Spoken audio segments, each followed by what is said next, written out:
Bonjour, bienvenue sur le blog de Vivre Cru, re-bienvenue donc avec les vidéos qui peuvent reprendre de plus belle et j'en suis vraiment ravi. Donc aujourd'hui je vais tenter de vous parler du rythme des prises alimentaires. C'est une question qui a été posée pas mal de fois, qui est revenue pas mal de fois. Et donc des rythmes des prises alimentaires, de détoxication et de détoxination, de la différence entre les deux et de ce que ça peut induire sur les rythmes.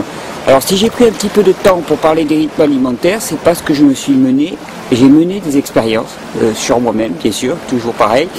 J'ai mené des expériences avec différents types de rythmes de prise alimentaire sur la journée pour voir un petit peu ce que ça induisait. Et en même temps, bon, je me suis renseigné, j'ai un petit peu creusé au niveau physiologique et scientifique pour comprendre ce qui était en jeu et arriver à une solution maintenant qui pour moi est optimale, donc que je voulais vous partager et qui n'est pas basée sur des idées a priori mais qui est basée surtout sur une connaissance fine de la physiologie. Donc, qu'est-ce que la détoxication et la détoxination? Il n'y a qu'à partir de ces notions qu'on pourra vraiment comprendre comment adapter ces rythmes de prise alimentaire. Parce que sinon, pourquoi commencer à manger tôt le matin ou ne pas manger tôt le matin, faire des repas de monoaliments ou faire des repas avec plusieurs aliments, il n'y a pas de raison a priori. Alors chacun va faire des essais. Moi j'ai essayé à peu près tout. J'ai essayé les monoaliments, donc qui commençaient relativement tôt le matin. J'ai essayé de ne faire qu'un repas par jour. J'ai essayé d'en faire 2, j'ai essayé d'en faire 3, 4. J'ai à peu près tout essayé avec des résultats, des hauts et des bas. Je vais revenir dessus ensuite. Mais il y avait une notion qui me manquait énormément. Le corps, à tout instant, produit de par le métabolisme cellulaire des déchets. On en a parlé. Ces déchets sont produits par les cellules et sont remontés petit à petit dans le sang où elles se déversent. Elles sont épurées par deux organes principaux, le foie qui réalise une filtration, une épuration de type chimique, et les reins qui produit une filtration, une épuration de type mécanique en rejetant dans l'urine. Donc à tout moment, nous produisons des toxines et à tout moment, le corps, pour ne pas être en état de toxicité maximale, doit relâcher ces toxines dans le sang et ensuite doit les relâcher via le foie et les reins, doit les éliminer. Alors, que se passe-t-il pendant la journée? On s'est rendu compte que le corps ne pouvait pas mener de façon majeure deux actions de type assimilation, digestion ou élimination en même temps. Ce qui veut dire que quand le corps fait de la digestion-assimilation, il ne peut pas faire en même temps de l'élimination-détoxination. Et réciproquement, quand le corps fait majoritairement de la détoxination-élimination, il ne peut pas réaliser des processus de digestion et d'assimilation. Le corps ne pouvant mener en même temps ces deux processus, cela va avoir des conséquences majeures sur nos choix et nos rythmes. Et en parlant de rythme, le corps fonctionne effectivement suivant des rythmes. On s'est rendu compte qu'il y avait des rythmes nictéméraux dans le corps humain, des rythmes biologiques, que ces rythmes étaient rythmés par la journée, l'écoulement des heures, et ils ne dépendaient pas d'un individu à un autre, mais étaient globalement très très constants. C'est étrange, mais c'est ainsi. C'est assez admis maintenant dans le domaine scientifique. Il suffit de regarder un livre de physiologie et vous en aurez confirmation. Donc que se passe-t-il? Globalement, on peut diviser la journée en deux. Alors, bien sûr, toutes les heures, les échelles que je vais donner là sont grossières. Je veux dire par là que d'un individu à un autre, il y aura des micro-variations. Mais c'est la tendance générale que l'on peut retrouver chez tout le monde. Donc, on va avoir globalement de minuit à 12 heures une phase dans le corps dans laquelle le corps est majoritairement opérationnel en élimination, détoxination.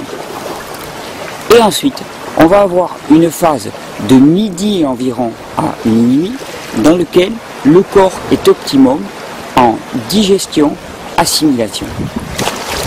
Mais en même temps, le corps, dans ces plages-là, il y a des petites notions différentes, des petites variations. Et donc particulièrement au niveau du temps de élimination, détoxination, donc de minuit à 12 heures, on s'est rendu compte qu'il y avait globalement deux phases. Une première phase qui correspond à l'élimination des déchets cellulaires courants, donc ce qui a été produit par le métabolisme pendant la journée, mais les petits déchets cellulaires. Donc ce métabolisme courant s'élimine globalement pendant la première moitié, c'est-à-dire de minuit à 6 heures. Globalement, on élimine le tout venant, les petits déchets qui sont produits au quotidien. Et une fois que cette action est faite, alors là, on peut rentrer dans un processus de détoxication plus profonde qui va aller déloger des molécules complètement impropres qui ont été logées très très profond dans le corps humain, des molécules qui n'étaient pas prévues pour le corps humain, des déchets métaboliques créés par les molécules issues de la digestion, de la pollution, des déchets métaboliques extrêmement complexes qui ne sont pas éliminés dans un premier temps parce que ce n'est pas l'urgence du corps. Il élimine d'abord les productions quotidiennes, les petites productions quotidiennes, mais à partir de 6 heures, à peu près à partir de la première moitié, une fois que le premier travail est réalisé, il va réaliser ce travail. Alors, on peut appeler ça détoxication profonde, puisque la détoxication est un terme scientifique. Il y a beaucoup de confusion, souvent on parle de détox, mais détox, on ne dit pas ce qu'il y a derrière. Donc c'est détoxication, le terme scientifique exact. Et donc cette détoxication profonde de molécules non originelles, on va dire, de molécules non prévues pour le corps humain, et donc qui se fixe à un niveau très très profond. Il y a un terme qui a été inventé récemment, relativement récemment, dans les années 70 par un chercheur, pour cette notion-là. On a appelé ça la détoxination. Donc il y aurait la détoxication qui se passe en premier lieu, la détoxication ayant pour rôle d'éliminer les déchets métaboliques courants, que le produise une alimentation courante peu toxique, et la détoxination qui se produit ensuite, une fois que la détoxication est réalisée, la détoxination ayant pour but d'éliminer vraiment les molécules non originelles stockées très profond dans notre corps.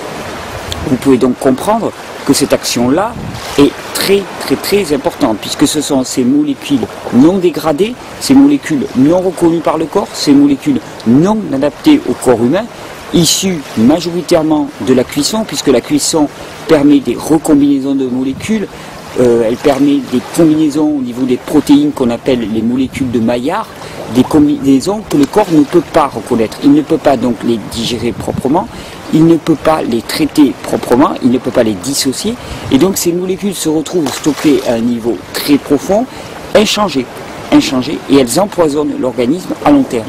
Et donc la détoxination a pour but de déloger ces molécules-là et de les relâcher dans le sang. Donc vous pouvez comprendre l'importance de ce processus de détoxination dans une démarche de bonne santé. Alors, que se passe-t-il au quotidien quand on... Alors, bien sûr, excusez-moi, il y a un élément majeur quand même à préciser. Quand je dis minuit 6h et 6h 12h, à 6h, il n'y a pas une sonnerie qui signe la fin de la détoxication pour passer à la détoxination. Les deux processus s'entremêlent plus ou moins, mais on remarque qu'il y a un passage de l'un à l'autre majoritairement. Voilà, donc ce sont des échelles, ce sont des fourchettes de temps, ce ne sont pas des minutes précises. Donc, quelles conséquences peut-on tirer de cette connaissance de ces processus, de ces rythmes dans le corps? Donc, globalement, de minuit à 6 heures détoxication, de 6 heures à 12 heures détoxination, et de 12 heures à minuit, digestion, assimilation. Donc le corps sera optimum dans ces phases-là. Qu'est-ce qui se passe-t-il le matin? Le matin, quand on se réveille vers les 6-7 heures à peu près. À la connaissance de ces rythmes, on peut en déduire qu'on a réalisé le travail de détoxication courante et le corps rentre tranquillement dans un processus de détoxination. Détoxination, donc il va aller chercher dans les couches profondes de l'organisme des molécules non dégradées qu'il va relâcher dans le sang. Et qu'est-ce qu'on ressent souvent le matin?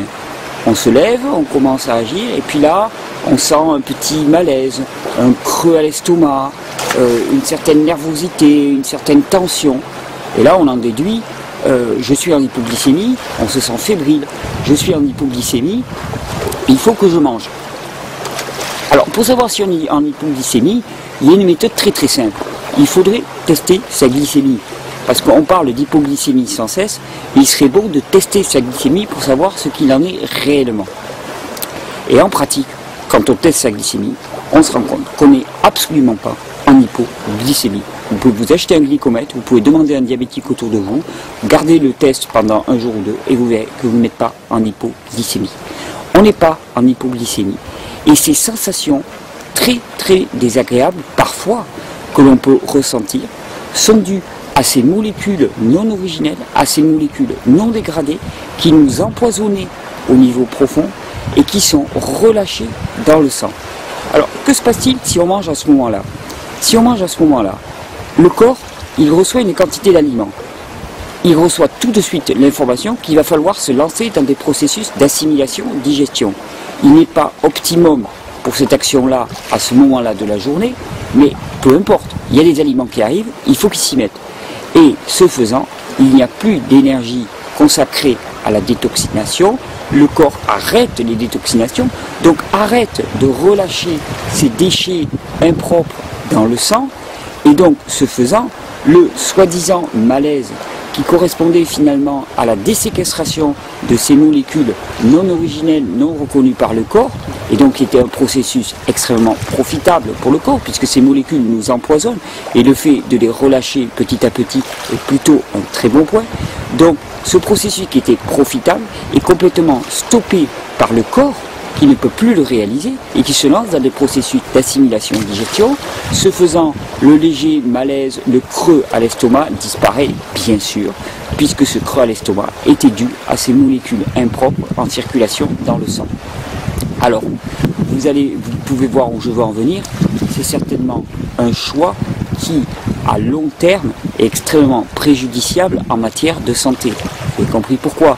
Parce que l'intoxication continuera de plus belle, ces molécules, surtout si on continue à les bombarder avec des aliments parfois cuits, avec des combinaisons impropres, avec des rythmes de vie et des conditions de vie qui sont impropres, eh bien ces molécules vont rester toujours plus profondes dans notre organisme et ce sont elles qui sont majoritairement la cause de la plupart des grandes maladies de civilisation actuellement, cancer, mais surtout maladies auto-immunes de type sclérose en plaques.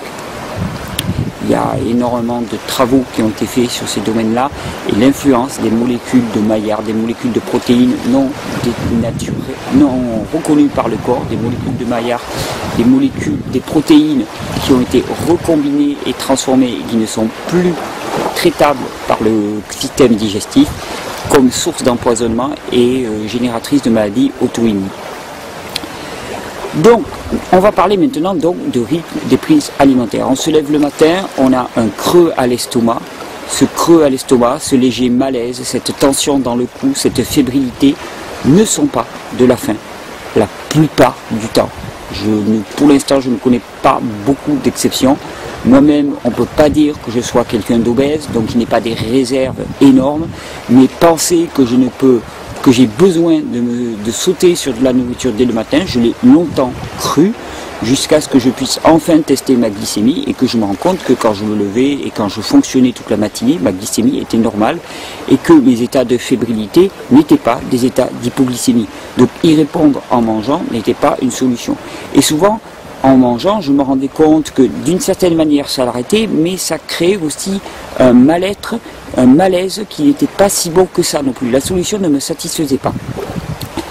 Donc, j'ai adopté l'attitude de ne pas manger, sauf exception, il s'agit de ne pas être totalement rigide dans sa vie, mais de ne pas manger avant tard dans la matinée, voire midi. Midi ou 1h même. Alors, quelles conséquences cela a? Si on réduit le temps de repas entre midi et le soir, puisque bon, le but c'est pas de s'arrêter de manger à minuit, parce que plus tôt on aura fini de manger, plus tôt le corps aura terminé la digestion, plus tôt il pourra lancer la détoxication, et donc plus tôt il aura lancé la détoxication, plus tôt il aura fini, et plus tôt il pourra se lancer dans la détoxination, ce qui est quand même le processus le plus important.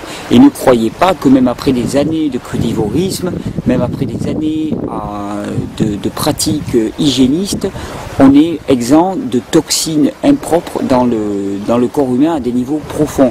Ça met des années et des années pour être relâché. De plus, nous vivons dans un environnement qui est certainement pas un environnement originel, avec des relations avec les autres qui ne sont peut-être pas les plus épanouissantes et qui ne sont peut-être pas celles pour lesquelles l'homme est génétiquement programmé. C'est-à-dire pour moi c'est une vie tribale, nous ne vivons pas une vie tribale, nous ne vivons pas pour moi des relations amoureuses de type originel non plus. Donc cela crée énormément de toxines à tous les niveaux, que ce soit l'alimentation ou une condition plus générale de vie. Et donc ces toxines, il faut les éliminer. Et même si l'on est crudivore, on n'est pas exempt de ces toxines. Donc pour moi, pas de prise alimentaire avant toute fin de matinée, voire midi, quand la vraie faim se déclenche. Alors qu'est-ce que la vraie faim? Les hygiénistes ont beaucoup écrit là-dessus. C'est difficile à définir. En tout cas, la vraie faim, ce ne sont pas des crampes. La vraie faim, ce n'est pas un malaise. La vraie faim, ce n'est pas une fébrilité. La vraie faim, c'est une sensation plutôt agréable.